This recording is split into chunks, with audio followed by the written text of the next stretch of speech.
Through out जो उसकी लड़ाई थी वो अपने मियाँ से थी, नाराज़गी थी वो अपने शौहर से थी। ये एक बहुत बड़ा मैसेज है उन बच्चियों के लिए जो नई अपनी शादी जिनकी होती है और वो हर बार जाके अपने माँ बाप को बता रही होती हैं।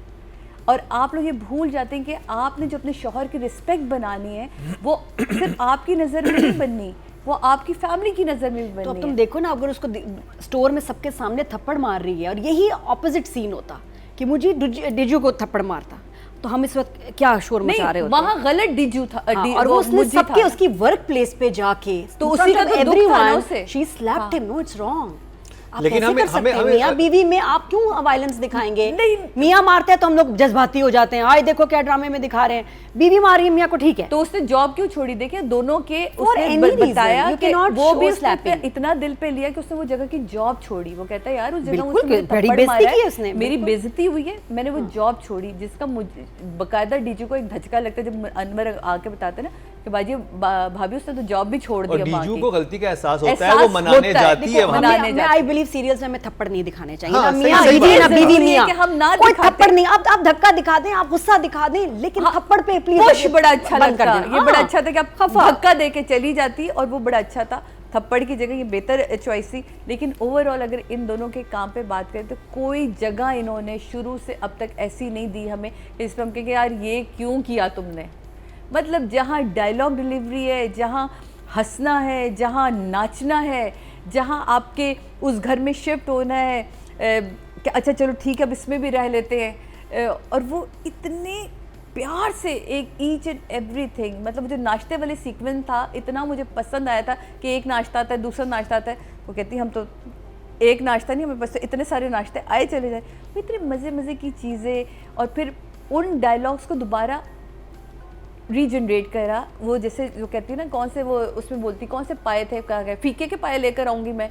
तो ये जो चीज़ें थी ना, ये समडे मुझे तो ऐसा लगता है कुछ चीज़ें डायरेक्टर लिखता है, लेकिन बाकी जैसे भी अतीका जी ने कहा कि उनके अंदर जान ना हमारे आर्टिस्ट डालते हैं।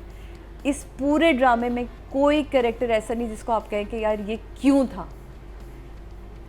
स्पोर्ट एक बंदा नगीने की तरह फिट था। तो भाई तुम दोनों तो इसके स्टार कास्ट थे, तो तुम दोनों के लिए तो वैसे ही 10-10 होना चाहिए। तो अच्छा, मुझे तो ये ड्रामा शुरू से अच्छा लगा था, सिवाय वो कुछ चीज़ों के जो आप लोगों ने पिछली दफ़ा बहुत ज़्यादा डिस्कस किया और अच्छा किया। मुझे जो तमकनत का वो सीन था ना जिसमें वो जाके चिपकी है आपको, मतलब लिटरली वो जिस तरह चिपकी और वो पीछे ही पड़ी रही ना, और भाई का कतराना और मजे से निकल जाना कि ये क्या हो रहा है। What a moment. मतलब किस तरह उसने अपनी फीलिंग को एक्सप्रेस किया है। उससे पहले भी जब उसका वो चला जाता है, और वो बड़े ही प्यारे सीन थे। और जैसे अभी नादिया ने कहा ना कि वो घुमा के हमें वहीं लेके जाते हैं और स्टोरी वहीं से स्टार्ट होती है। बिल्कुल जैसे डीजू की बस हुई थी ना, ऐसे ही मुज्जी की भी तो बस हुई थी ना।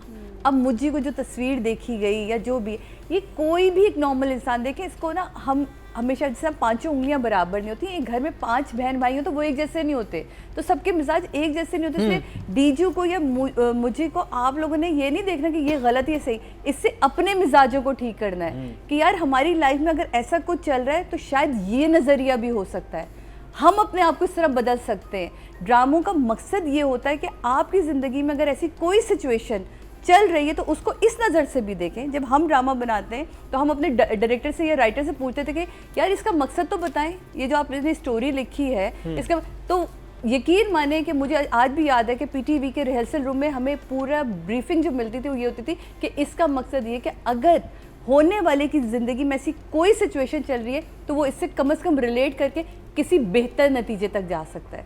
क्योंकि हर ड्रामों का एंड अगर आप देखें तो वो बड़ा पॉजिटिव होता है। बुरे का अंजाम बुरा होगा, अच्छे का अंजाम अच्छा होगा। तो ये एक मैं ज़रूर कहना चाहती थी कि ज़रूर इन चीज़ों को देखें। मुज्जी की भी बस हुई थी, मुज्जी भी गुस्से में आके चिड़चिड़ा के उसने बोल दिया कि अच्छा तुझे तो पहले ही कंधा देने वाला था, बड़ी सुकून से तू बैठी थी।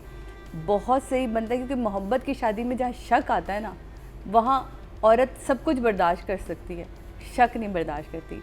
और कितने प्यार से वो कहता है एक थप्पड़ नहीं 2 मार ले मुझे, पर तुम मुझे माफ़ कर। तो तुझे माफ़ कहती, तुम्हें पता भी है तुम किस चीज़ की माफ़ी मांग रहे हो। वो जुमला बड़ा कमाल था कि हम बहुत दफ़ा कहते सॉरी सॉरी सॉरी और हमें पता ही नहीं होता कि हमने किया क्या। हम कहते बस बात पे किया, बात को निपटाओ, ख़त्म करो। नहीं, ये ज़रूरी है कि मुझे भी पता होना चाहिए कि मैंने क्या गलत किया है। तो बहुत अच्छा ड्रामा, वंडरफुल, राइटर डायरेक्टर दोनों बोथ कमाल के। तो इन दोनों के लिए जी ओवरऑल अब आज मैं इस ड्रामे को ओवरऑल इस ड्रामे ने हमें इतने दिन तक ना हम हंसे हैं। आखिरी की चंद एपिसोड में आके हम इरिटेट भी हुए।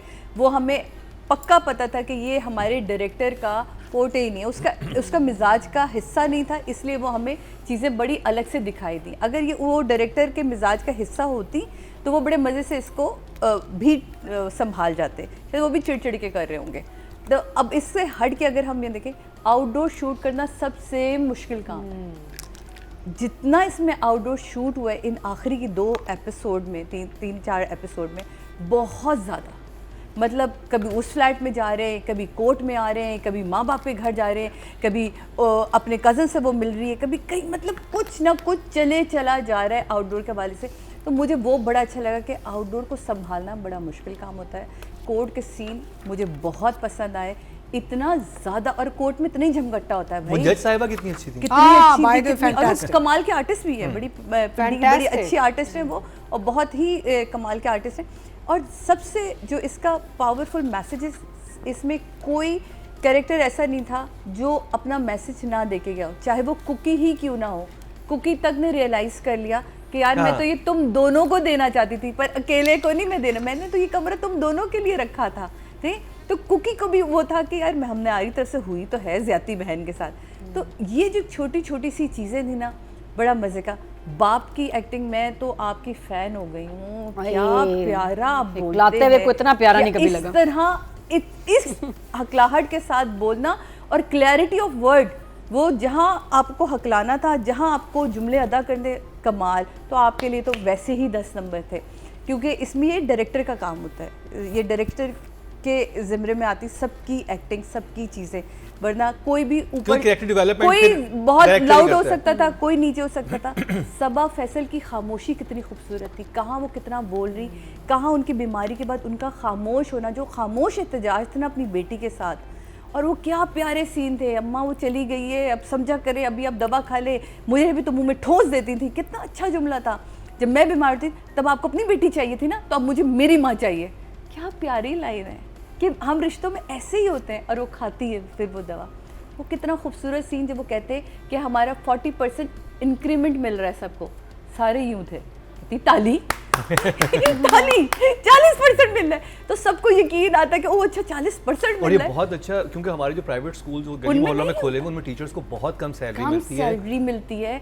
फिर हर कैरेक्टर की अनफोल्ड की है स्टोरी, जैसे तमकनत की स्टोरी बताई कि वो क्यों चिड़चिड़ी है, मुज्जी की स्टोरी बताई कि वो क्यों अपने ही घर वालों से चिड़ा हुआ था, अजरा की वजह से, क्योंकि वो उसकी बेस्ट फ्रेंड थी, वो उसके होमवर्क करवाती थी, वो उसको पढ़ाती थी, वो इसलिए वो चिड़ गया था कि माँ ने उसकी सिर्फ fees. Logic for everything, each and everything. आप देखें डीजू का कैरेक्टर लॉजिक के बगैर नहीं छोड़ा, डीजू के माँ बाप का कैरेक्टर लॉजिक के बगैर नहीं छोड़ा कि वो क्यों चिड़ी, किस लिए चिड़ी। मोहब्बत की शादी थी, पसंद किया था, बहन ने कबूल नहीं किया, बाप की डेथ होगी, बहन ने पूरा कब्जा कर लिया, तो वो इसलिए अलग हो गए।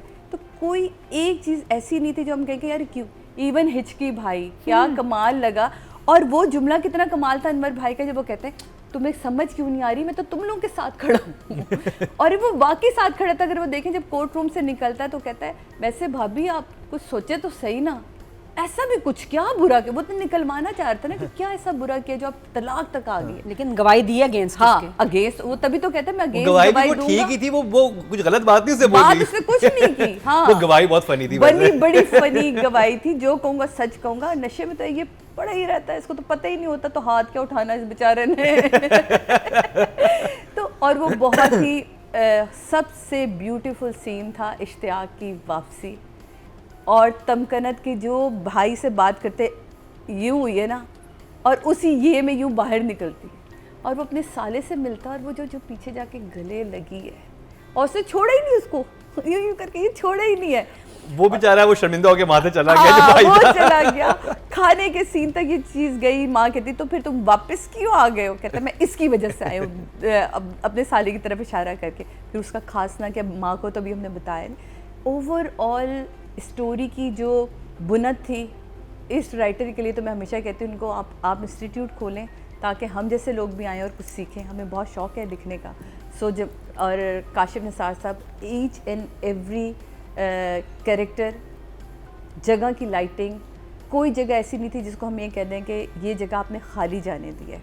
इवन लास्ट शॉट कुछ एपिसोड्स पहले जब ये इनको फ्लैट मिलता और जो ये दोनों का डांस था, उसके लिए मैं उन एपिसोड में थी नहीं, मैं उसके लिए आपको क्लैप करके बहुत अच्छा, क्योंकि इस तरह की मीडियोकर फैमिली जब ये इनके लिए ये महल है और वो जिस तरह नाचा है, उसका दुपट्टा उड़ाता है, नाचता है, वो इतने खूबसूरत फीलिंग के साथ रिकॉर्ड किए हुए सीन थे, तो ये हो ही नहीं सकता कि आपको हम 10/10 ना दें।